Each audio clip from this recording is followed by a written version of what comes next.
Hello dear students, welcome to our YouTube channel शिक्षा तक digital. My name is Saurabh Gupta and I teach English for competitive exams. Dear students, जैसा कि आपको पता है कि मैं आपके लिए वार सीरीज लेकर के आया हूं, जिसका आज है मॉक टेस्ट नंबर 9, जिसे हमें सॉल्व करना है। So without wasting our time let's start. तो मॉक टेस्ट नंबर में हमारा 9 में पहला क्वेश्चन जो है वो फिलिंग द ब्लैंक का दिया हुआ है। पहला क्वेश्चन है सी वॉज बॉर्न, और बॉर्न के बाद में हमारा जो है डेट लिखी हुई है, और कोई भी डेट होती है, आपको पता है मैंने प्रीपोजिशन में कि डेट के साथ में हम किसका यूज करते हैं, ऑन का यूज करते हैं, प्रीपोजिशन ऑन आता है। तो यहाँ पे देखें ऑन अगस्त 15 1970, तो यहाँ पे हमारा ऑन आना चाहिए, यानी हमारा ऑप्शन नंबर जो है वो कौन सा, ए ऑप्शन। ओके, आइए सेकंड नंबर पे आते हैं। आई मस्ट रिप्लाई, रिप्लाई के साथ में फिक्स्ड प्रीपोजिशन, एक चाहे तो हमारा रिप्लाई हो और चाहे हमारा आंसर हो, ठीक है। अब रिप्लाई हो या आंसर हो, इसके बाद प्रीपोजिशन, फिक्स्ड प्रीपोजिशन हमारा टू आता है, और टू के साथ में हम जो है देख सकते हैं कि रिप्लाई है और चाहे आंसर है, और टू के साथ में हमारा जो है कुछ भी आ जाए तो बेसिकली क्या है ना, फिक्स्ड प्रीपोजिशन इनके बाद में टू ही आना चाहिए। तो यहाँ पे डी ऑप्शन हमारा करेक्ट है, ऑप्शन नंबर डी हो जाएगा। इसके बाद में आते हैं थर्ड नंबर पे। थर्ड नंबर पे लिखा हुआ है आई प्रिफर, है ना, आई प्रिफर, और प्रिफर अगर आ जाता है तो प्रिफर के बाद में आपको पता है एडजेक्टिव में मैंने बताया है, एडजेक्टिव में बताया है कि prefer always followed by two, और ये देन को बिल्कुल फॉलो नहीं करता, है ना। लेकिन अगर प्रिफर के साथ में दो इन्फिनेटिव लग जाते हैं, इन्फिनेटिव 1 और इन्फिनेटिव 2, तो फिर ये किसको फॉलो करता है, रैदर देन को फॉलो करता है। ओके, लेकिन फिलहाल ऐसी कोई कंडीशन तो है नहीं, सिंपल सा सेंटेंस दिया हुआ है तो टू आ जाएगा। तो यहाँ पे प्रीफर टू कौन सा ऑप्शन, डी ऑप्शन। तो थर्ड का हमारा डी ऑप्शन करेक्ट है। Now come to the next one, fourth number पे देखते हैं। फोर्थ नंबर पे लिखा हुआ है सी, इसके बाद में कुक। अब इसके बाद में देखिए कुक लिखा हुआ है, तो यहाँ पे कुक नहीं कुकड होना चाहिए, थोड़ी सी टाइपिंग एरर हो गई, उसको आप सही कर लेंगे। तो यहाँ पे सी, इसके बाद में कुकड हर ब्रेकफास्ट यट, और यट एक हमारा कीवर्ड मिल रहा है, यट एक कीवर्ड है जिससे ये पता चलता है कि सेंटेंस हमारा प्रेजेंट परफेक्ट टेंस में जाएगा, प्रेजेंट परफेक्ट टेंस में जाएगा बेटा। तो यहाँ पे सी है, और सी के साथ में हमारा हैज़ नॉट आ जाएगा, सी हैज़ नॉट कुकड हो जाएगा। तो यहाँ पे आप देखें कुक लिखा है, उसको कुकड कर लीजिए, क्वेश्चन में टाइप गलत हो गया है। तो यहाँ पे हमारा जो है कौन सा ऑप्शन, सी ऑप्शन। तो यहाँ पे सी ऑप्शन हमारा करेक्ट है। Now come to the fifth one. Fifth one में आते हैं, लिखा हुआ है आई फाउंड दैट ही, और इसके बाद में ब्लैंक है गॉन आउट। ये क्वेश्चन हमारा दिया गया है। अब इस क्वेश्चन को करने के लिए भी कोई दिक्कत है नहीं। आपको पता है कि जब एक क्लास हमारी पास्ट इंडेफिनिट में होती है तो दूसरी क्लास ऑब्वियसली किस में होनी चाहिए, पास्ट परफेक्ट टेंस में होनी चाहिए। अब देखिए आई फाउंड लिखा हुआ है, पास्ट इंडेफिनिट है, दैट ही, इसका मतलब अब यहाँ पे क्या हो जाएगा, हैड गॉन आउट होना चाहिए। तो ऑप्शन नंबर कौन, सी ऑप्शन। तो फिफ्थ का हमारा सी ऑप्शन करेक्ट है। सिक्स नंबर पे आते हैं, लिखा हुआ pick the wrongly spelled word, wrongly spelled word find out करना है। तो यहाँ पे अर्नेस्ट बिल्कुल सही है, इन्फेस्ट भी सही है, डिटेस्ट भी सही है, अगेंस्ट की स्पेलिंग जरूर गलत लिखी हुई है। तो सही स्पेलिंग क्या होगी, AGAINST, ठीक है। ये हमारा अगेंस्ट होता है, अगेंस्ट का मतलब किसी के खिलाफ या किसी के अगेंस्ट। तो यहाँ पे हमारा जो है अगेंस्ट आ जाएगा, किसी के विरुद्ध। आगे चलते हैं नेक्स्ट 7 नंबर पे। तो यहाँ पे एक वन वर्ड सब्स्टिट्यूशन, और फिर इसके बाद में 8th नंबर में एक इडियम एंड फ्रेजेस। तो चलिए स्टार्ट करते हैं। 7 नंबर में लिखा हुआ है strong dislike between 2 person, 2 person में जब स्ट्रॉन्ग डिसलाइक होती है तो वो कहीं ना कहीं एंटीपैथी होता है। तो यहाँ पे हमारा बी ऑप्शन आ जाएगा, एंटीपैथी, एंटीपैथी। तो इसका मतलब डिसलाइक होता है ना, डिसलाइक, या फिर हम यूं कहें डिस्पाइस, है ना, डिटेस्ट बोल सकते हैं, डिटेस्ट, या फिर हम कहीं ना कहीं बोल सकते हैं रिपग्नेंट, रिपग्नेंट, और we can say that abominate, abominate, ठीक है। गुस्से का सिनोनिम आ सकता है, तो abhor also can be the synonym, ठीक है। ये मतलब पूरी की पूरी सीरीज आ जाती है यहाँ पे। आगे चलिए, एंटीपैथी यहाँ पे हो गया, हार्स जानते हैं कोई भी चीज़ बैड है, अपैथी लैक ऑफ इंटरेस्ट होता है, पैसिविटी का सेंस आ सकता है अपैथी में, और डिस्पेयर का मतलब कोई भी पर्सन उदास है, सैड है। तो यहाँ पे फिलहाल और भी कोई भी हमारे वर्ड यहाँ पे बन नहीं रहे थे। आगे 8th नंबर पे लिखा हुआ है, एडियम दिया है, बहुत आसान सा एडियम है, our house is within a stone's throw. इसका मतलब बहुत ही करीब, बहुत ही पास, वेरी नियर टू।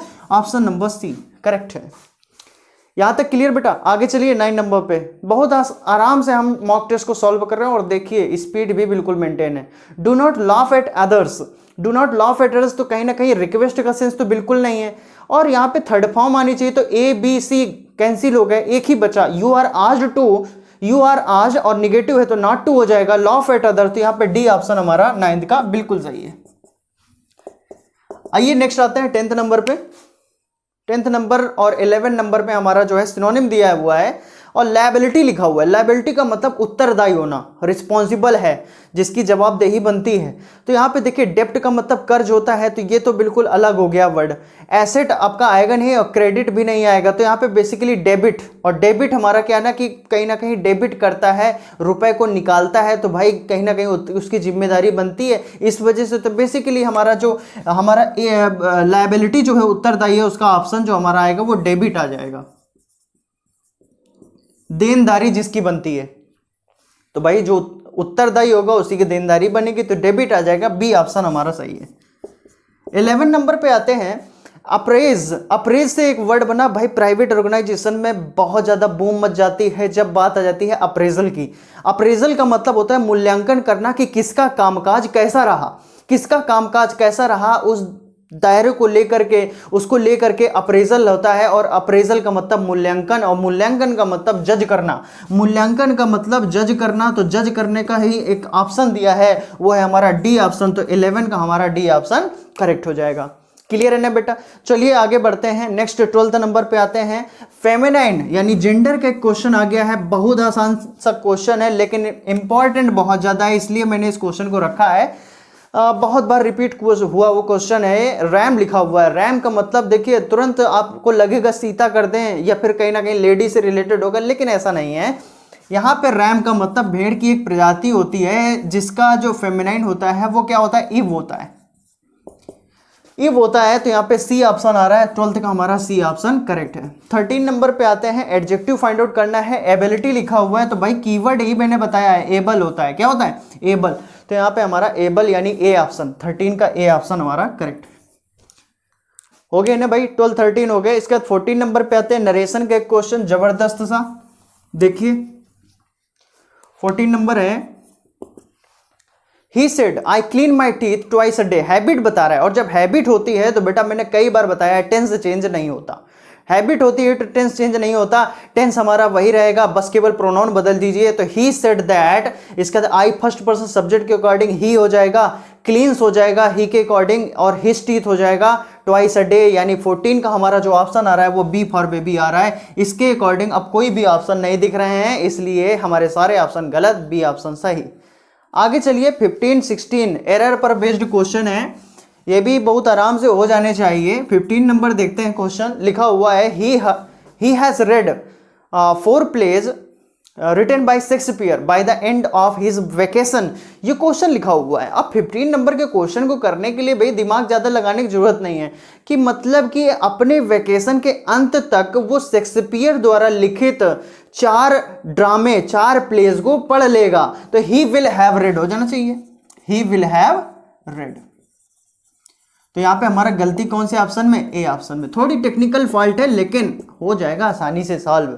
आगे चलिए 16 नंबर पे। द ऑफिसर इज एंग्री, और एंग्री का केस मैंने आपको कई बार बताया बेटा, एंग्री के साथ में एंग्री विथ समबडी होता है, एंग्री विथ समबडी। तो इसका मतलब कि देखिए यहाँ पर एंग्री है किससे, कलर किससे, तो इसका मतलब समबडी है, और समबडी है तो क्या आ जाएगा, विथ आ जाएगा। तो बेटा यहाँ पे विथ सही होगा। ऑप्शन नंबर अब देखें यहाँ पे कौन सा हमारा गलत है, तो यहाँ पे बी ऑप्शन में गलती है, तो बी फॉर बेबी, यहीं पे करेक्शन की जरूरत है।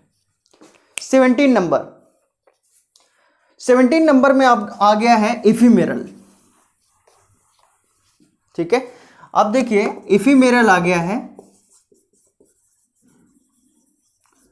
और इसका मतलब क्या होता है? इफिमेरल का मतलब होता है जो बहुत थोड़े समय के लिए चले, यानी शॉर्ट लिव्ड है, शॉर्ट लिव्ड, या फिर टेम्परेरी बोल सकते हैं, टेम्परेरी, या मोमेंट्री हो सकता है ना, मोमेंट्री। तो यहाँ पे बेसिकली अब जो लंबे समय तक चले यानी इटरनल है, ए ऑप्शन में दिख रहा है आपको इटरनल। इटरनल का मतलब जो कंटिन्यू चलता रहे, लंबे समय तक चलता रहे, इटरनल। ओके, तो यहाँ पे हमारा जो है ए ऑप्शन करेक्ट हो जाएगा। अब इसके बाद में 18, 19, 20 जैसे कि आपको पता है कि पैसेज होगा और उस पैसेज को सॉल्व करने के लिए सबसे पहले क्वेश्चन देखने होंगे। क्वेश्चन देखते हैं। The word incredible in the passage means, passage में इनक्रेडिबल का मतलब बताना है। Nature has made man realise the fact that, इसके बारे में पूछा गया है। 20 नंबर पे humming birds need a lot of energy in order to, और इसके बारे में हमसे पूछा गया है। चलिए पैसेज पढ़ लेते हैं। पैसेज क्या दिया हुआ है? As the rulers of the planet, humans like to think that is the large creatures who will emerge victorious from the struggle for survival. However, nature teaches us the opposite. It is often the smallest species which are the toughest and most adaptable. A perfect example is the hummingbird, which is found in the Americas. One species of hummingbird known as the bee hummingbird ranks as the world's smallest and lightest bird and it is barely visible when it is flight. जब ये उड़ती है तो बिल्कुल शायद ही दिखाई देती है, इतनी छोटी होती है। Hummingbirds are the only birds that can fly backwards. They feed mainly on the nectar of flowers, a liquid that is rich in energy. Nectar is an ideal food source for hummingbirds, need an incredible amount of energy to sustain their body metabolism. इस तरह के question पूछा गया बेटा, ध्यान देना थोड़ा सा। Hummingbirds wings flap at a rate of about 80 times per second and its tiny heart beats more than 1000 times per minute. This is why they must consume relatively large quantities of food in the course of day. A hummingbird consume about half its body weight in nectar. अब ये हमने passage देखा, बहुत आसान सा passage था और एक बार में ही क्लियर हो गया होगा। तो चलिए क्वेश्चन देख लेते हैं एक बार फिर से। The word incredible in the passage means, incredible का मतलब अविश्वसनीय और अविश्वसनीय का मतलब अनबिलीवेबल, यानी 18 का हमारा जो ऑप्शन आ रहा है वो बी आंसर है। इसके बाद में 19 नंबर पे आते हैं। Nature has made man realise the fact that, तो ये बिल्कुल सही लाइन लिखी हुई है। The smallest creature are the toughest and most adaptable, तो यहाँ पे ए ऑप्शन। 20 नंबर पे आते हैं। 20 नंबर पे लिखा हुआ है humming birds needs a lot of energy in order to maintain their metabolism. मैंने बताया था आपको कि बेटा ये लाइन आप देख लेना, मेटाबॉलिज्म वाली लाइन आ रही है। तो 20 का हमारा जो ऑप्शन आ रहा है वो डी ऑप्शन आ रहा है। क्लियर है? तो देखिए बहुत ही कम समय में हमने इस मॉक टेस्ट को सॉल्व किया। उम्मीद है आपको सारे क्वेश्चन समझ में आए होंगे। तो आज की क्लास में बस मैं इतना ही रखूंगा, और अभी आज आप पहला वीडियो अगर देख रहे हैं तो इसके पीछे वाले सारे वीडियोस देखिए, बहुत ही हेल्पफुल है। और मैंने बताया एग्जाम तक हमारी सीरीज ये कंटिन्यू रहेगी और एग्जाम तक आपकी अच्छी प्रिपरेशन हो जाएगी इन मॉक टेस्ट के सहारे। और इसके बाद में कोई भी किसी भी टॉपिक को चैप्टर वाइज अगर आपको पढ़ना है तो उसके भी वीडियोस अवेलेबल हैं, आप चैनल पे अंदर जाइए और देखिए उन वीडियोस को। This is all for today. Next time पे मिलते हैं एक अच्छे और एक नए और एक बेहतरीन मॉक टेस्ट के साथ में। जय हिंद।